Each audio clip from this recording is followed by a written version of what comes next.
On vous souhaite la bienvenue à ericlatour.com. Dans quelques instants, on vous parle de la programmation 2020 de la Chambre de commerce, mais aussi du Gala de l'excellence qui, cette année, sera animé par Anouk Meunier. Mais d'abord, parlons de l'hivernal de la Montgolfière, parce que ça s'en vient dans quelques semaines à peine, à la mi-février.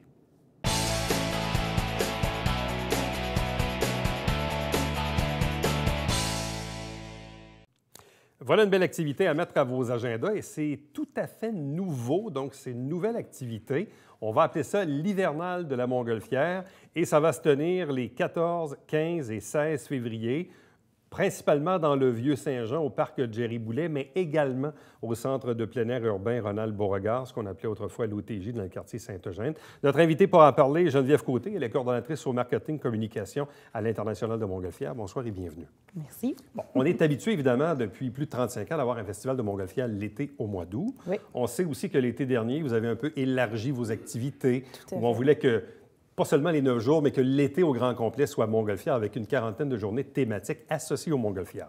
Là, on est en plein hiver, on est au mois de février, donc d'où sort cette idée de tenir une activité hivernale avec l'image des Montgolfières? Eh bien, en fait, il y a plusieurs objectifs là, qui concordent super bien avec un événement hivernal. On a travaillé en grande collaboration avec la ville de Saint-Jean-sur-Richelieu, puis on a le désir d'être une ville festive à l'année. Donc là, d'avoir un événement en hiver, ça vient tout à fait rencontrer ces objectifs-là. Et puis, on a aussi l'ambition d'être la ville événementielle, là, la référence en Montérégie au niveau de l'événement. Donc, d'ajouter un nouvel événement comme ça à nos cordes, là, ça concorde tout à fait avec ces objectifs-là, une fois de plus. Bon, première question toute simple. Les activités, ils vont ressembler à quoi? Parce que là, on est le vendredi, samedi, dimanche. Oui.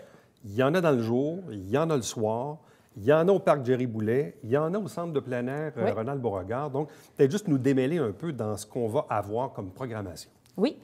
Donc, on voulait créer quelque chose d'urbain, de festif. Donc, Jerry-Boulet était tout indiqué là, pour ce genre d'événement-là. Mais en même temps, la ville, des beaux investissements du côté du sentier glacé au centre de plein air Ronald-Beauregard. Donc là, on s'est dit, bon, si on veut faire l'usage de cette belle patinoire-là puis créer quelque chose autour de ça, mais on veut aussi être super festif puis près du centre-ville de Saint-Jean-sur-Richelieu, bien, pourquoi pas utiliser ces deux sites-là qui sont tout indiqués pour cet événement-là. Donc, on a travaillé vraiment les deux sites avec leur force, dans le fond. Donc, du côté de l'OTJ, on met vraiment l'accent sur le patin, le sentier glacé qui est encore embelli cette année. Et puis, le volet Montgolfière qu'on va développer aussi beaucoup de ce côté-là.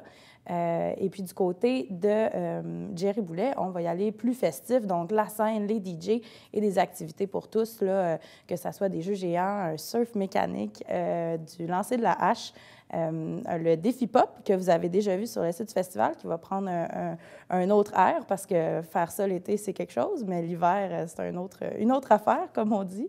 Donc, toutes sortes d'activités là, pour tous là, qui vont se retrouver dans les deux sites. Quelles sont les activités qui s'adressent davantage aux adultes ou les activités qui sont plus, disons, de nature familiale? C'est une bonne question. En fait, c'est sûr que le patin, ça, il n'y a pas vraiment d'âge pour ça. Donc, du côté du centre de plein air, on aura aussi un food truck pour des chocolats chauds, des cafés, tout ça. La Montgolfière, ça non plus, ça n'a pas d'âge. Je pense que ça émerveille vraiment petits et grands. Donc, des deux côtés, il y aura des activités pour tous les âges. Du côté de Jerry-Boulet, il va y avoir aussi du maquillage. Donc, à partir de 3 ans, on peut aller se faire maquiller dans un petit igloo chauffé. Ça fait le tour un peu. Là. On a aussi le défi pop on va rendre accessible à un grand nombre de personnes aussi. Là. On va réduire un peu l'âge d'accessibilité pour ce défi-là. Ça ressemble à ça. Évidemment, sinon... quand on est en soirée, oui. là, avec évidemment les DJ en plein air, oui.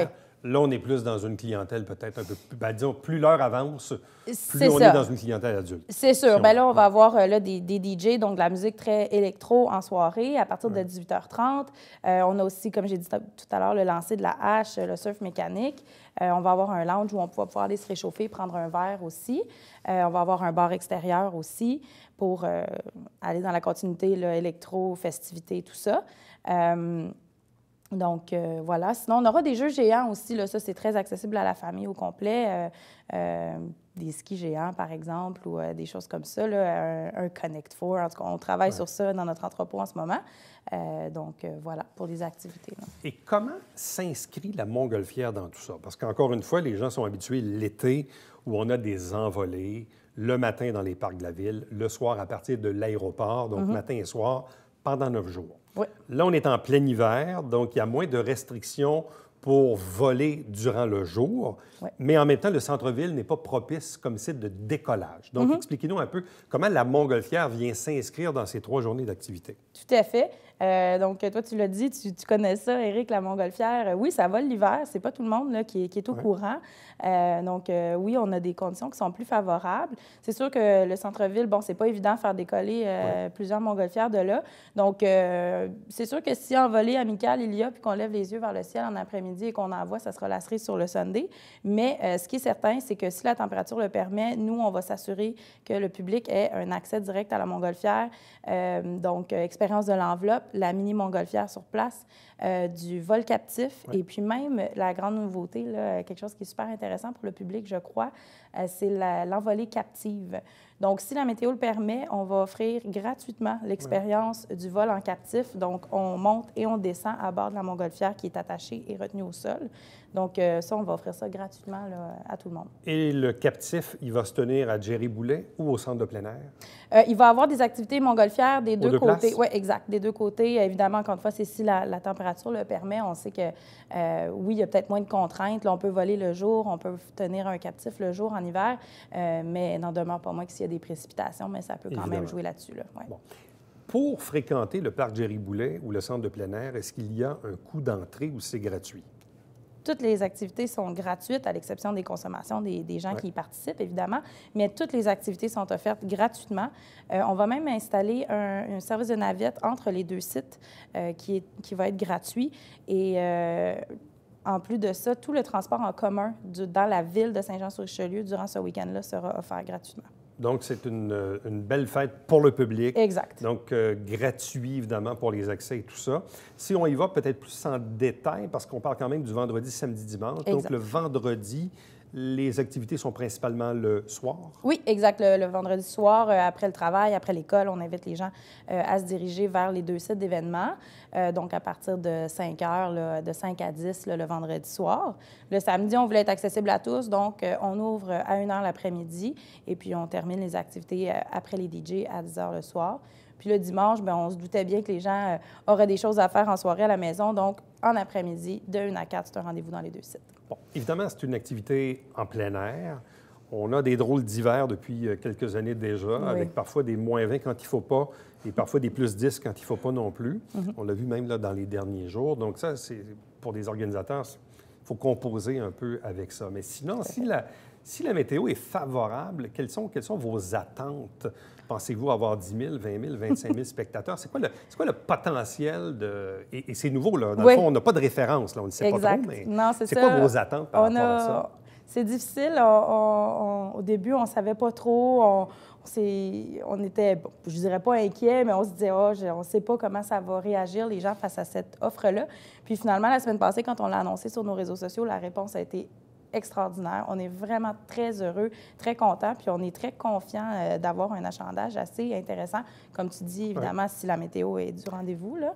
Mais si on compare avec les autres événements gratuits et puis les foules qu'ils attirent, on aimerait bien attirer un 25 000 personnes là, sur 3 jours. Donc, ça serait évidemment, là, c'est une première année. On s'adresse, disons, davantage à une clientèle, disons, locale et régionale, mais si tout va bien, c'est un événement qui pourrait grandir, qui pourrait avoir un rayonnement plus grand que seulement là, la MRC ou la région immédiate. Là. Tout à fait. C'est un événement qui a énormément de potentiel. On l'a vu dans la réponse aussi sur l'événement et puis sur la publication Facebook la semaine dernière.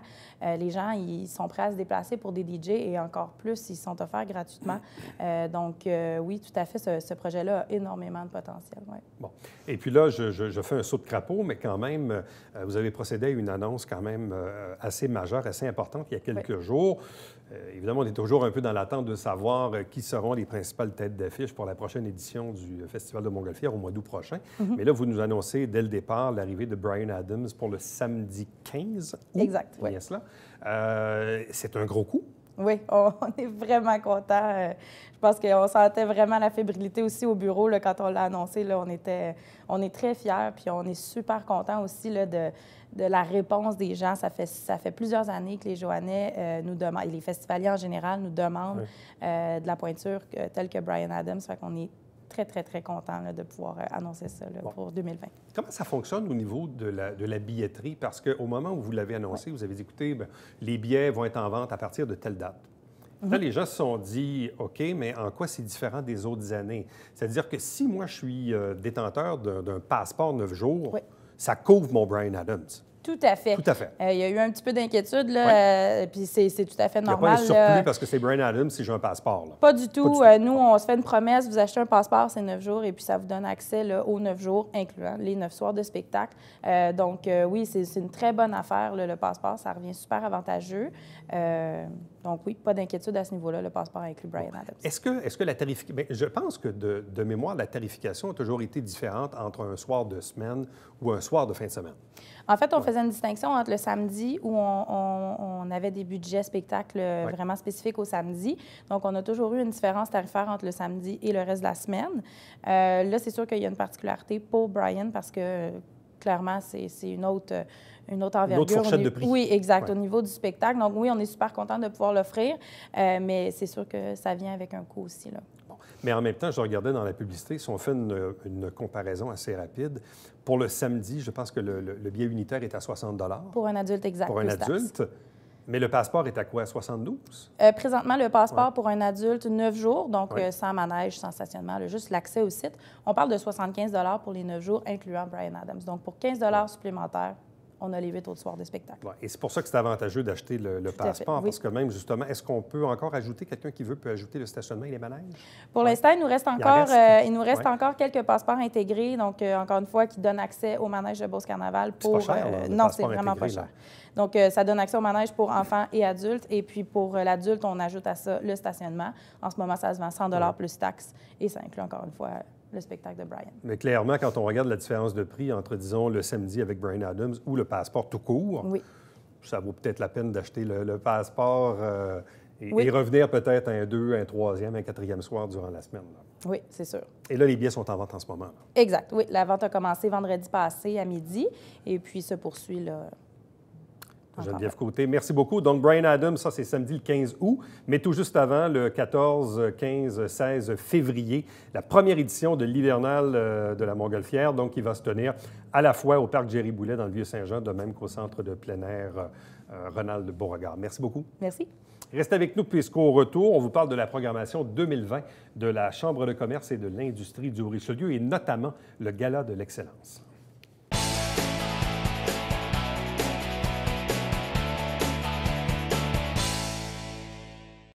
Mesdames et messieurs, bonjour et bienvenue à la Justice entre nous. Mon nom est Serge.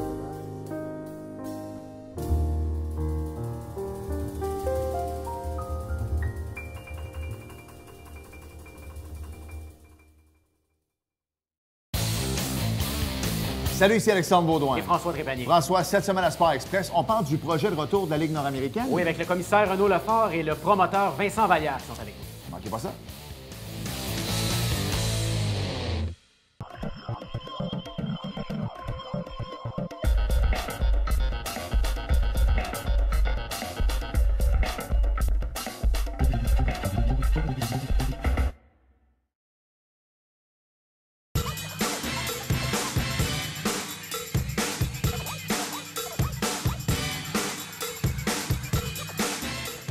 Dimanche, 9h30, Télé Bingo, on vous attend.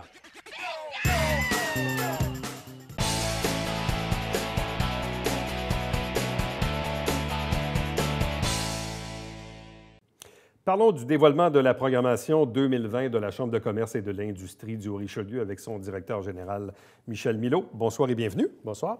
Déjà, on est au mois fin janvier, presque début février. Vous avez même déjà une première activité de passé qui était Enterron 2019 au Centre funéraire Le Sieur. Exactement. Et ça, j'ai comme compris que l'idée venait de pas très loin de là. Exactement. Bien, en fait, Alain Paradis, dans un premier temps, il m'approche et il me dit « Michel, ce serait le fun que la Chambre fasse une activité au salon. Il y a eu des rénovations. Exactement. Puis bon, il y a des arts sur les murs, Valérie Lahaye, puis j'écoute, laisse-moi y penser, là, tu sais, c'est comme, faut que je trouve quelque chose d'intéressant à faire dans un salon funéraire. Hein. On ne fait pas n'importe quelle activité. Alors, je me suis mis à cogiter sur le projet, puis finalement, un matin, j'arrive au bureau, puis je dis à la gang, on va enterrer l'année 2019. Après, bien, en travail d'équipe, on a monté toute l'activité là, qui a été un franc succès, là, 115 personnes qui ont assisté au 5 à 7. Bon. Et en même temps, Enterron 2019 a permis aussi un peu de rappeler ou de dévoiler les activités à venir, parce que dans une année courante, la Chambre de commerce organise des ateliers, des formations, des déjeuners, des dîners, il y a le gala de l'excellence, le tournoi de golf, bref, il y a toutes sortes d'activités dans une année.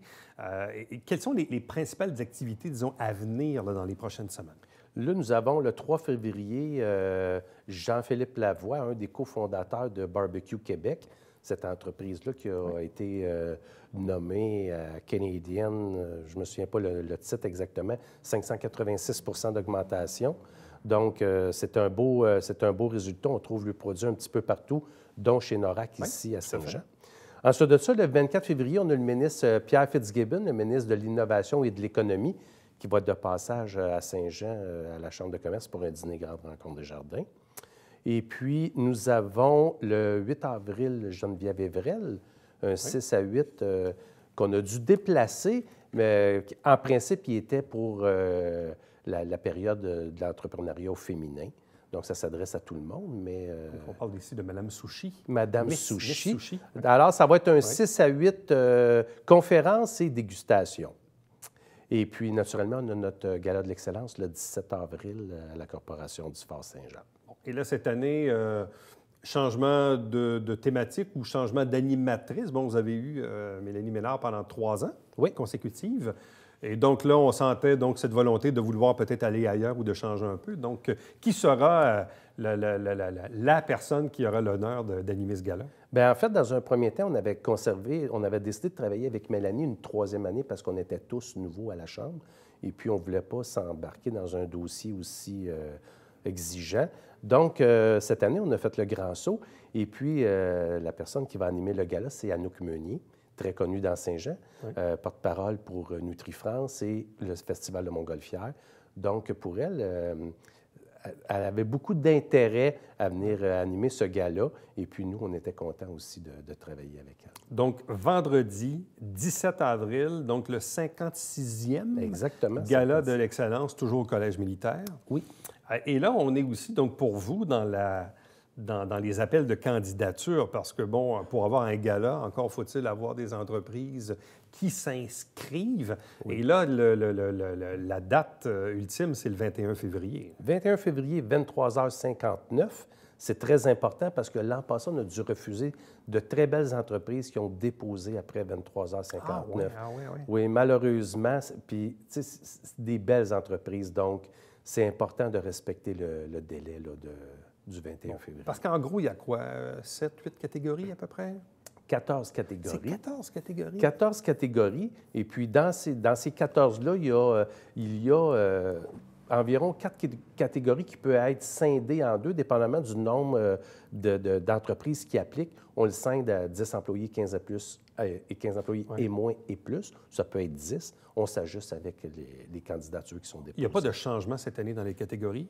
Il n'y a pas de changement dans les catégories. Donc, c'est 14... ça, c'est à part la personnalité d'affaires et à part jeune entrepreneur de l'année. Bon, parce que... puis vous faites bien de le mentionner, parce que, bon, dans certains cas, je ne sais pas moi...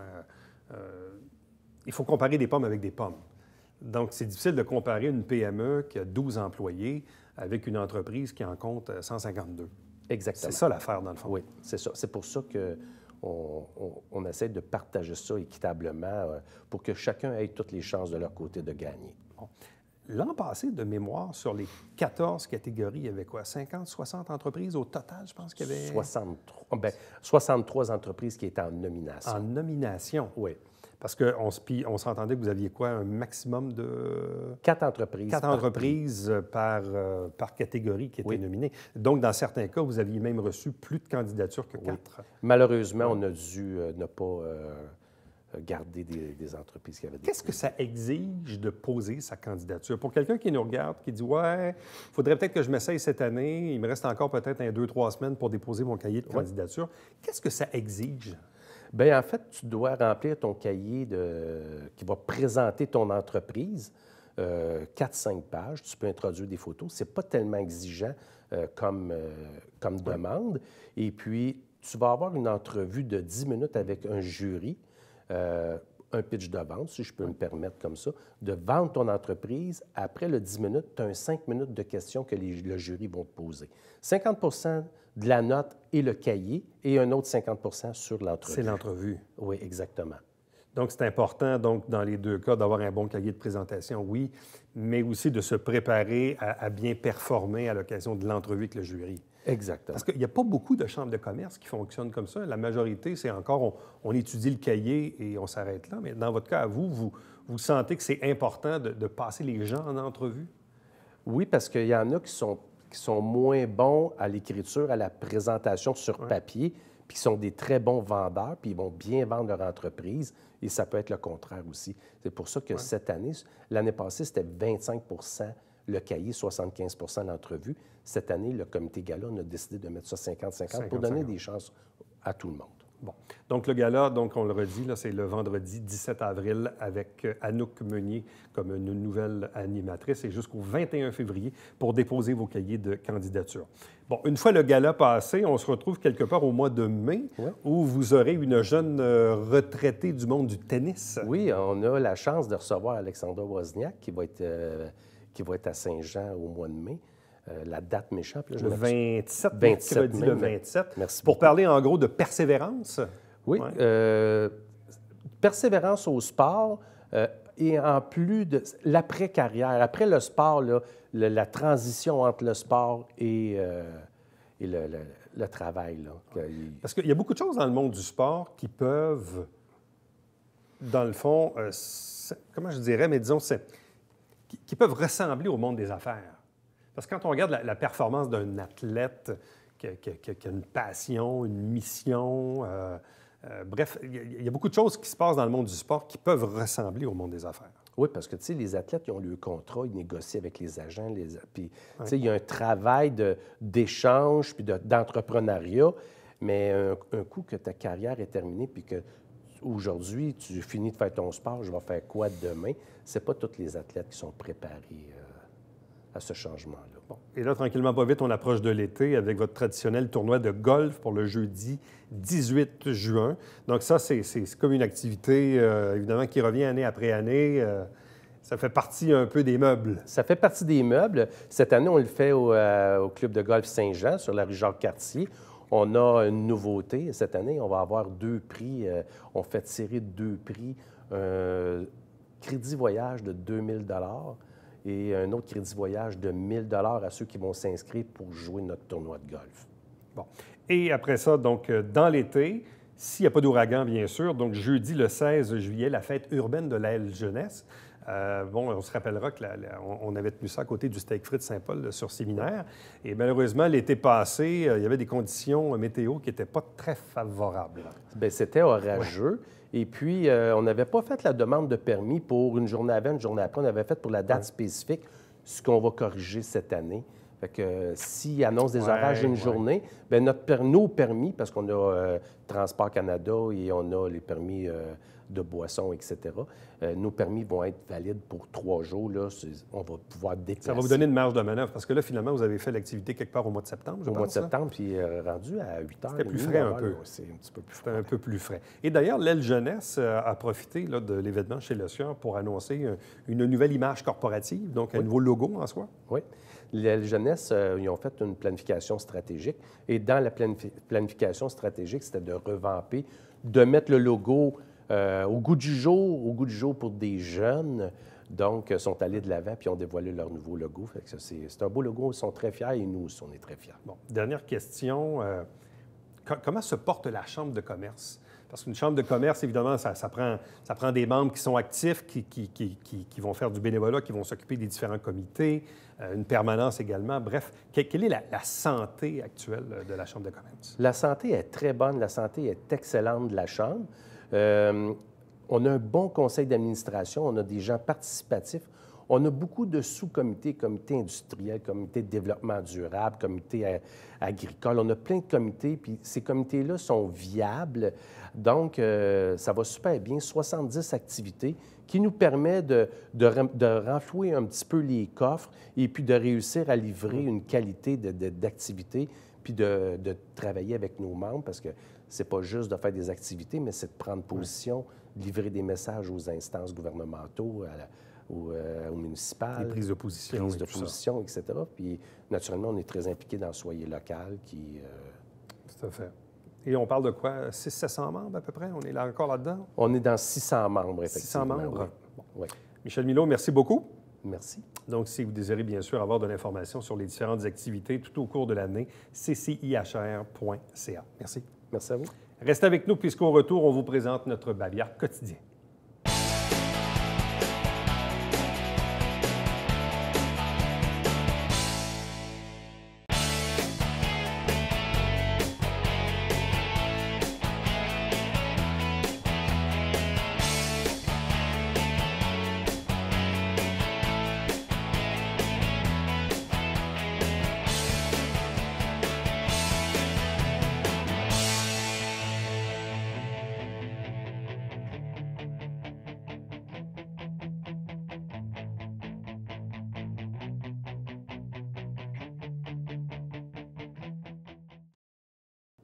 Une belle activité à faire en famille, une marche nocturne au Mont-Saint-Grégoire. C'est samedi le 8 février et c'est organisé par CIM.